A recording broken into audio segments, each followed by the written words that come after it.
Good morning भाई सभी को। देखो भाई आज की अपनी क्लास है हिंदी की, जिसमें हम वर्ण, स्वर, व्यंजन और ध्वनियों से रिलेटेड जितने भी क्वेश्चन हैं एचएसएससी में आए हुए उनको सभी को कवर करेंगे अभी।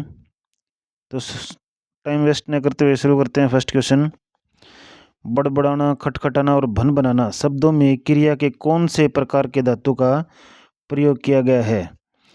प्रेरणार्थक धातु है, एकाक्षरी धातु है, अनुकरण धातु है या फिर संयुक्ताक्षरी धातु है? कौन सा रहेगा भी? इसमें अनुकरण धातु का प्रयोग किया गया है। बड़बड़ाना, खटखटाना और बन बनाना में कौन सी क्रिया का भी अनुकरण धातु का प्रयोग किया गया है? अनुकरण धातु कौन सी होती है? किसी पदार्थ की ध्वनि के अनुकरण पर जो धातु बनाए जाते हैं, किसी पदार्थ की ध्वनि के अनुकरण पर जो धातु बनाए जाते हैं उन्हें अनुकरण धातु कहते हैं। ध्वनि के आधार पर भाई ये धातु ध्वनि सूचक शब्द के अंत में आ करके ना जोड़ने से बनते हैं। शब्द के अंत में आ करके ना, जैसे बड़बड़ाना आ रहा है इसमें और ना जुड़ रहा है साथ में। खटखट से खटखटाना, भन भन से बन बनाना। नेक्स्ट देखो, दो भिन्न भिन्न व्यंजनों के परस्पर मेल को क्या कहेंगे? दो भिन्न भिन्न व्यंजनों के परस्पर मेल को क्या कहेंगे भाई? द्वित्व व्यंजन कहेंगे, अल्प व्यंजन, संयुक्त व्यंजन या इनमें से कोई नहीं? किसको कहेंगे भाई? संयुक्त व्यंजन कहेंगे। दो भिन्न भिन्न व्यंजनों के मेल के परस्पर मेल को क्या कहेंगे? संयुक्त व्यंजन। हरियाणा पुलिस में आया क्वेश्चन अभी 2021 में। जितने भी क्वेश्चन कराऊंगा मैं भी वो सभी सारे क्वेश्चन हैं जो प्रीवियस पेपर हैं उन्हीं से उठाए गए हैं भाई, तो ध्यान से देखना और रिवाइज करना। खाली फिल इन द ब्लैंक्स वे धातु हैं जो किसी दूसरे शब्द से न बने हो, जैसे करना, बैठना, चलना। तो कौन सी धातु है ये? प्रेरणार्थक धातु है, यौगिक है, मूल है या इनमें से कोई नहीं? कौन सी धातु है भाई? मूल धातु है। बैठना, चलना, करना, ये कौन सी धातु है? मूल धातु है। मूल धातु कौन सी होती है? जो शब्द किसी दूसरे शब्द से न बने हो उन्हें मूल धातु कहेंगे। जो धातु किसी दूसरे शब्द से बनाए जाते हैं, जो अगर जिसमें किसी का एडिशन हो जाता है तो उसको यौगिक कहेंगे। जैसे रग से रगना, चिकना से चिकनाना, ये यौगिक हो गया। और जो मूल धातु है, किसी भी चीज़ का एडिशन नहीं किया, उसको क्या कहेंगे हम? मूल धातु कहेंगे। जैसे करना, बैठना, चलना। नेक्स्ट देखो, वह शास्त्र है जो भाषा के शुद्ध रूप के ज्ञान का है और भाषा को स्थायी एवं मानक रूप प्रदान करता है। कौन सा शास्त्र है जो भाषा के शुद्ध रूप का ज्ञान कराता है और स्थायी एवं मानक रूप प्रदान करता है? व्याकरण है, इतिहास है, संकलन है या इनमें से कोई नहीं? कौन सा है भाई? व्याकरण जो है भाषा का शुद्ध रूप है जो हमें उसका स्थायी एवं मानक रूप प्रदान करता है। हरियाणा पुलिस में आया हुआ क्वेश्चन है ये भी। शब्द की रचना में किसका योगदान नहीं होता? जो हम शब्द की रचना करते हैं तो उसमें किसका योगदान नहीं होता भाई? प्रत्यय का, पद का, धातु का या उपसर्ग का? धातु तो अभी बताई थी भाई, क्या होते? मूल रूप कहेंगे धातु को। उपसर्ग क्या होगा? उपसर्ग और प्रत्यय, एक तो आगे लगता है उसका अर्थ बदल देता है शब्द का, और एक पीछे लगता है भाई। शब्द की रचना में किसका योगदान नहीं होता? तो शब्द की रचना में किसका योगदान नहीं होता भाई? पद का योगदान नहीं होता। ठीक है, किसका नहीं होता? पद का योगदान नहीं होता है। एचएसएससी टीजीटी में आया क्वेश्चन है भाई। तो जितने भी क्वेश्चन रहेंगे वो सारे प्रीवियस ईयर, जितने भी एचएसएससी के प्रीवियस ईयर हो चुके हैं, चाहे टीजीटी का हो या एचएसएससी कलर का हो, पुलिस का हो, सभी के लिए इंपॉर्टेंट रहने वाली है भाई क्लास, जिसमें हिंदी और आगे भाई इंग्लिश की कराएंगे। शब्द की रचना में पद का योगदान नहीं होता, जबकि प्रत्यय एवं उपसर्ग शब्द की रचना में योगदान देते हैं। प्रत्यय जो है शब्द के अंत में लगकर नया शब्द बनाता है और उपसर्ग मूल शब्द के पहले लगकर बनाता है। तो उपसर्ग कहाँ लगते हैं भाई? शब्द के पहले लगते हैं और प्रत्यय जो है वो बाद में लगता है। हिंदी के जिन वर्णों का उच्चारण करते समय केवल श्वास का प्रयोग किया जाए उन वर्णों को क्या कहेंगे? हिंदी के जिन वर्णों का उच्चारण करते समय केवल श्वास का प्रयोग किया जाए क्या कहेंगे? अघोष, सघोष, अल्पप्राण या महाप्राण? क्या कहेंगे भाई? इसको अघोष कहेंगे। क्या कहेंगे? अघोष। हिंदी के अघोष वर्णों का उच्चारण करते समय केवल श्वास, जो अघोष वर्ण है उनको उच्चारण करते समय केवल श्वास का उपयोग किया जाता है भाई। ठीक है, जबकि घोष में केवल नाद का प्रयोग होता है। जबकि घोष जो है उसमें, सघोष में केवल नाद का प्रयोग होता है। अल्पप्राण, अल्पप्राण कौन से व्यंजन है जिनमें उच्चारण में श्वास कम लगता है? क्या होता है? जिसमें श्वास कम लगता है उसको अल्पप्राण कहेंगे।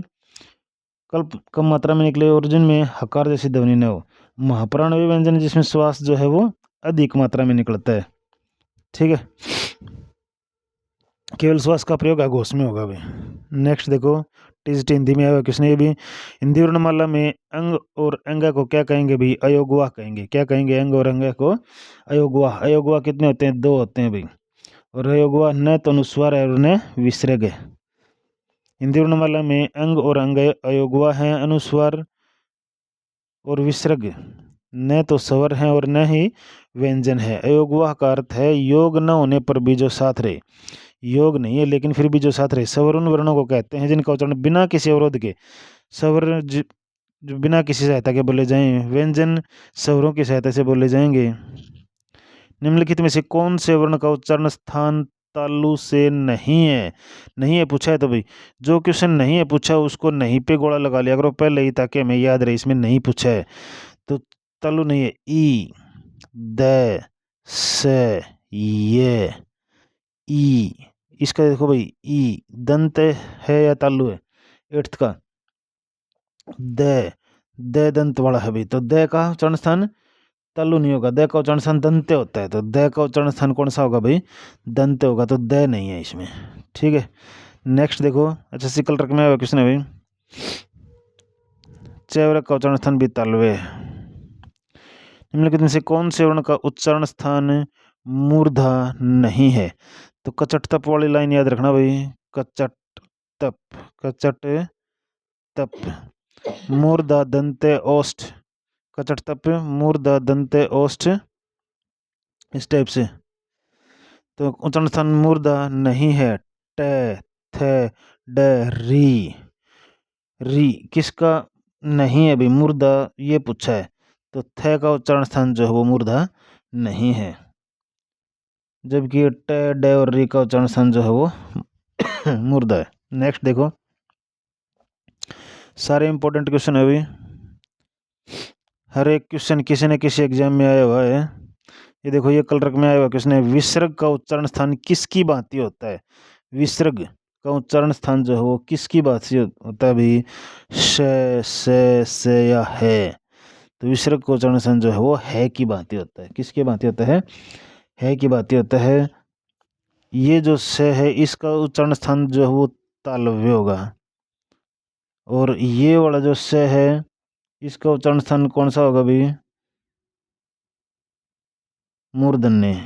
इसका जो पेट पड़ से बोलते हैं उसका स्थान कौन सा होगा, मूर्धन्य। और ये वाला जो से है इसका उच्चारण स्थान कौन सा होगा भाई, दंते होगा। तो तीनों से का उच्चारण स्थान जो है वो अलग अलग होता है, याद रखना इस चीज को। ये इंपॉर्टेंट क्वेश्चन है भाई, कई बार आ जाता है, कौन से भी शय का पूछ सकते हैं।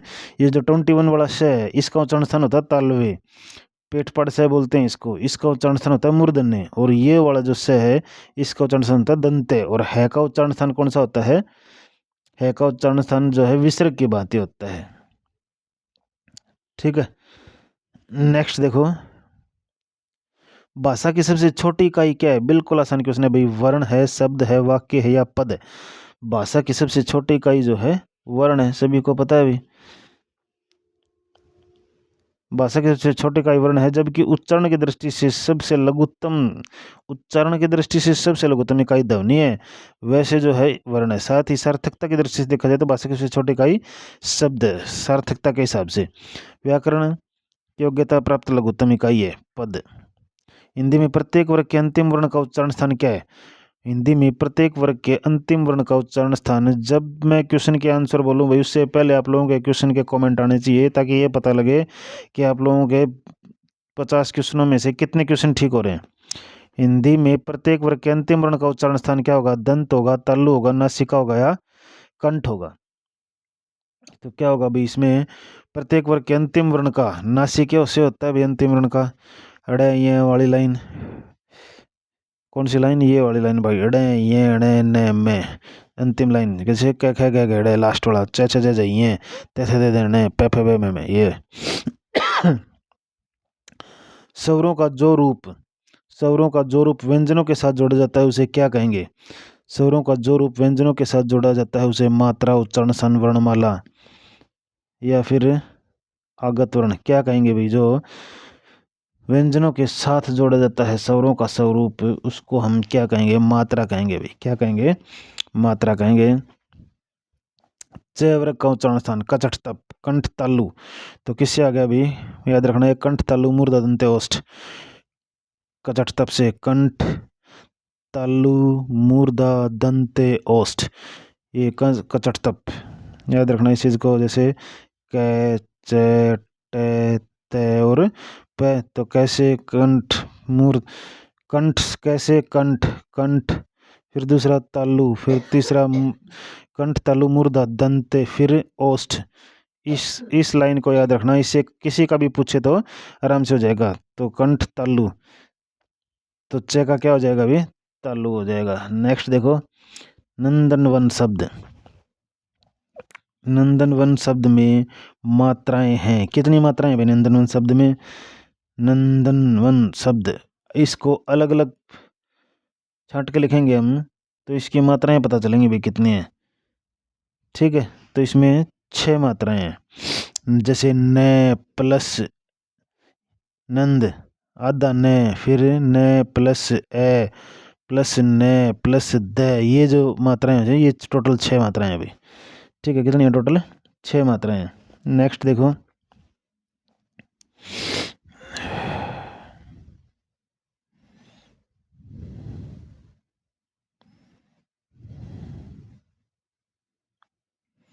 नेक्स्ट है क्वेश्चन नंबर 16। देवनागरी लिपि में कुल विसर्ग और अनुस्वार सहित कितने स्वर माने गए हैं। देवनागरी लिपि में जो है 15, 11, 13 या विसर्ग और अनुस्वार से, तो टोटल कितने अभी कुल स्वर पूछा है। वैसे स्वर 11 होते हैं, प्लस में 2 अनुस्वार और योगा मिला के कितने हो गए, टोटल 13 हो जाएंगे। कितने हो जाएंगे भाई, 13 हो जाएंगे, अनुस्वार और विसर्ग दोनों को मिला के। वैसे 11 होते हैं।